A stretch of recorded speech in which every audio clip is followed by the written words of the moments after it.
Are demons real? Before we do a series of questions related to demons, we really need to ask the obvious question: do these babies even exist at all?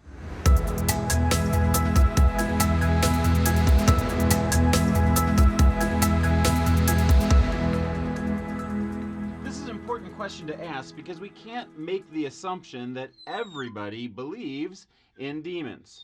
In fact, if you take a look at 3 recent polls that have come out, even the polls disagree a little bit about how much people believe in demons. A YouGov poll came out and asked the question, do you believe in demons? And 46% of the people said yes. There was a Baylor survey that went out and they asked how many people believe in demons. And in that survey, 67% of the people said yes. And there was a Barna survey that went out, and according to Barna, 66% of people believe in demons. Now, I'm not exactly sure why these different surveys came up with different numbers to answer the question whether or not people believe in demons.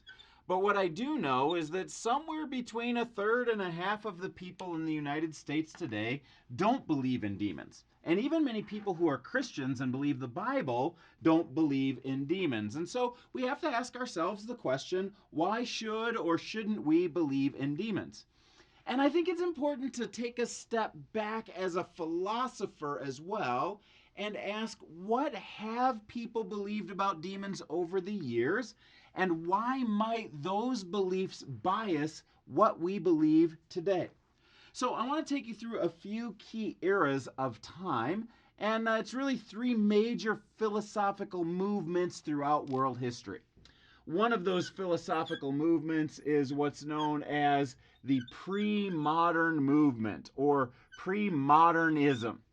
And in the pre-modern world, it's actually an ancient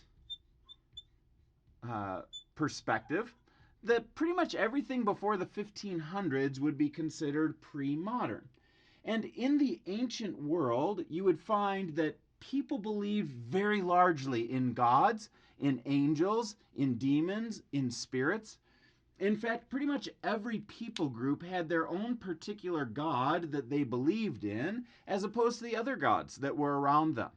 And in the Bible, when you find confrontations between nations, you're oftentimes seeing confrontations between gods. Like in the 10 plagues that came in Egypt from Moses, those 10 plagues were not just physical items, they were a confrontation with particular gods. So against the frog god, it's like, you like frogs? I'll give you a lot of frogs. You like lice? I'll give you a ton of lice. You love the Nile River? We'll fill it up with blood. And in the ancient world, conflicts were conflicts between gods. Now, it was a very spirit-filled world at the time. Spirits were common, and they were the centerpiece of everything. They gave great explanatory power to things like weather patterns and food and fertility and other key objects. And people would assign spiritual meanings to things that happened in the ancient world. Now, the key worldview that comes out of a pre-modern perspective is what's known as animism. Animism. And animism is the idea that the world is essentially spiritual. My job is to try and control the spirits around me to make them do what I want, like make the land fertile, or I would be controlled by the spirits and would be a victim of the spirits. And that philosophy of spiritism is pre-modern, and it's known as animism. So you might ask the question, okay, well, in an animistic viewpoint, then what is the perspective on demons? Well, it's interesting because in a pre-modern world, you won't be surprised that they believed in demons quite a lot. In fact, it was quite a robust belief in demons that were out there. But they weren't pictured the same way that demons are today. The most common picture of a demon was actually a goat. And you can see these in the ancient world, that people thought that, hey, goats look the most like demons that are out there, and that's where your original picture would have come from. But in the ancient world, spirit was the center, and animism was the key worldview that was out there. If you take a look in the 1500s and beyond, really starting in the late 1500s, you have a movement that's known as the modern movement. This was a time that was typified by the Enlightenment. You've probably studied that in school. It was a time when people felt like, you know what, I can figure this stuff out. The scientific revolution was happening at the same time as the Enlightenment, and there was an extremely high commitment to the idea of truth. There was a sense that I could figure this out in my mind, whether it's philosophically or scientifically, we can get this figured out in our brain. Now, Christians during the time of the Enlightenment were quite conflicted. In fact, it was Christians who drove the scientific revolution. People like Galileo Galilei was actually somebody who was a full-time Christian minister who just did his scientific enterprise on the side. It was similar with Isaac Newton and Copernicus. These were brilliant people who helped drive the scientific revolution, who were also deeply committed followers of Jesus, who saw no conflict in between those things. In fact, it's oftentimes been pointed out that the scientific revolution only happened in Western Europe because the worldview supported it. The Christian worldview believes that the world is ordered, that there's an intelligent mind behind it, that he's given us intelligent minds, that we can think his thoughts after him, that we can trust our five senses and the data that comes in, that history is linear rather than being cyclical. And all of those assumptions help make the Enlightenment and the scientific revolution possible to be even able to take place. But I said the relationship is conflicted because there were also a lot of people who were inside the church who thought this is very wrong. And if my assumptions about, for example, an earth-centered universe are wrong, well, that challenges even the core of my faith or the age of the universe or other things along those lines. So the church was driving this revolution, the church was resisting this revolution, all at the same time. Now, if you take this revolution all the way to its natural conclusions, you wind up with another worldview that's called naturalism. And there are many people who kind of climbed on board somewhere in between the 16th century and the early 19th century who said, we're going to add an element to this where we're not talking about a God designing it all, but instead the idea that the natural can explain everything that's out there. In other words, they would look back on the pre-modern peoples and they would say, oh, it was very nice that they needed their gods to explain things, but now that we have science, we don't need gods to explain anything. Everything can be explained by science and philosophy. And if it can't be explained now, well, certainly one day science and philosophy will advance, we'll be able to think our way through it, and we'll move towards this scientific utopia where we as humanity have gotten everything figured out. And that was the idea behind naturalism and kind of the implications of modernism. So you begin to ask the question, well, where's the demons in the middle of this format? Well, where people in this arena embrace demons as a part of their everyday experience, demons in the modern era became more of a caricature. They became more of an emoji where they weren't really thought of as serious, but they were just these like red guys in pajamas with pitchforks. You need to know that this is not a biblical image of what a demon is. It's a Renaissance image of what a demon is. And so they kind of mixed some cultural things in, and demons were a caricature more than they were a character. And of course, if you believe that everything is natural, well, then certainly a need for demons wouldn't be out there in your worldview at all. Well, the worldview of modernism wound up giving way to the worldview that we see more prevalent today, and that is the postmodern worldview. And the postmodern worldview is essentially a rejection of modernism. So it's a rejection of the things that we see back here in this arena. They're saying that all of the things that took place as a result of the Enlightenment and the scientific revolution and Western Europe coming into power has actually created a disproportionate amount of influence from Western white people. And we would love to balance out the power dynamics between the Western white scientific revolution and the rest of the world. Whereas there was a very high commitment during modernism to truth, the primary language in postmodernism is around the question of power. Shouldn't we all have equal votes? Shouldn't we be sure that one person is not oppressing another person? And there's all kinds of good about that and all kinds of things that are wrong about that, just as there was in the modernistic viewpoint. But it's a different perspective on how we view life and why we would accept or reject something from this arena. Well, one of the factors of this rejection of the old mindset saying, hey, naturalism doesn't explain everything. You can't explain everything through science. There's mystery that's in this world. Everything isn't getting better and better as we move to a scientific utopia. Well, it creates room for other thoughts to be out there. So then what we see is a re-emerging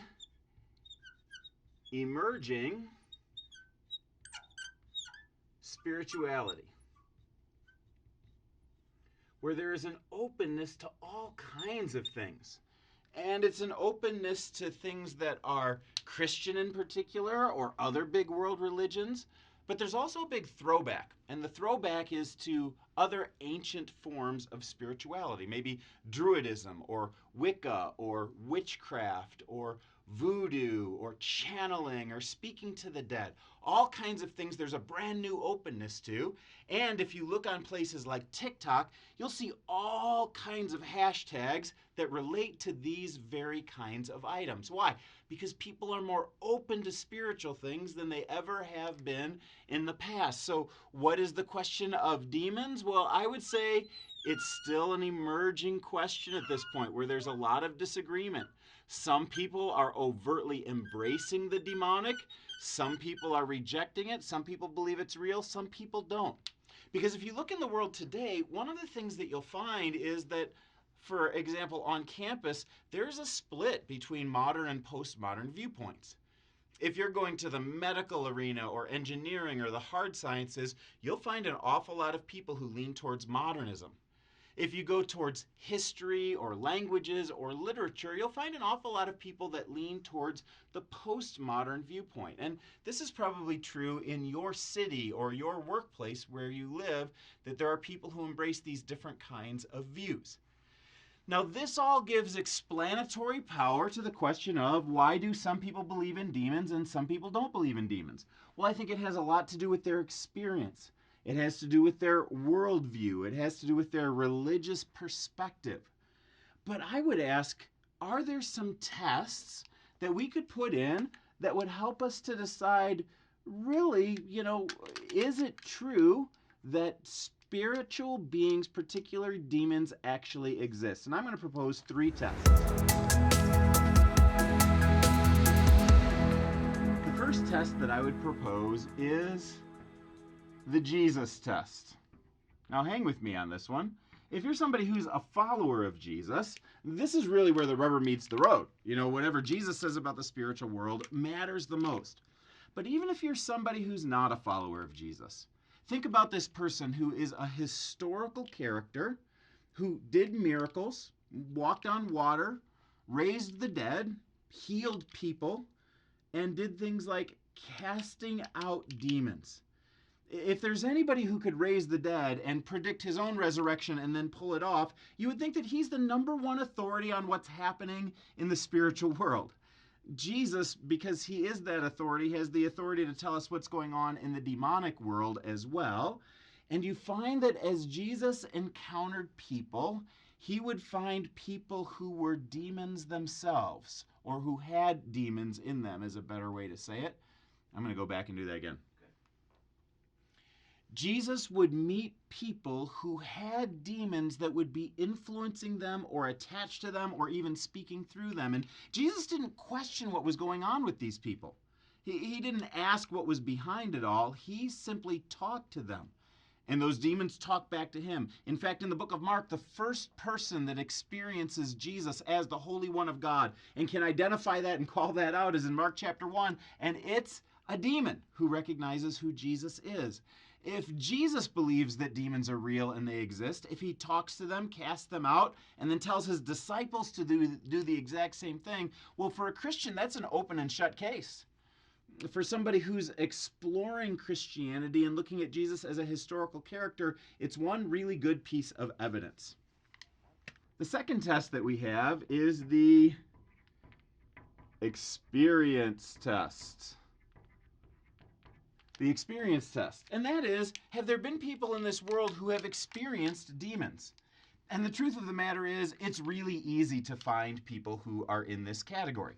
There are people who would say they've seen demons. There are people who would say they have heard demons speak to them and say demeaning and accusatory things. There are people who have spoken with demonic voices. There's people who have acted in violent ways towards themselves or others because of voices that they've happened to hear in their heads. There's people whose emotions go wildly about because of something that's in their head speaking to them. Now, I realize that sometimes this may be connected to mental illness, but you can see it happening as not just a little bit of imbalance in a human being, but as an evil force that's influencing their will. And if you talk to those people, they experience it as not just something inside, like most people would experience their internal voices, but something that is outside of them that's influencing them to do things. So first test is Jesus. Second test is the experience that's out there in the world. And then the third test, the freedom test. Number 3 is the freedom test. And that is, are there real people who are really in this world who have experienced demons in their life and then they've experienced freedom from that?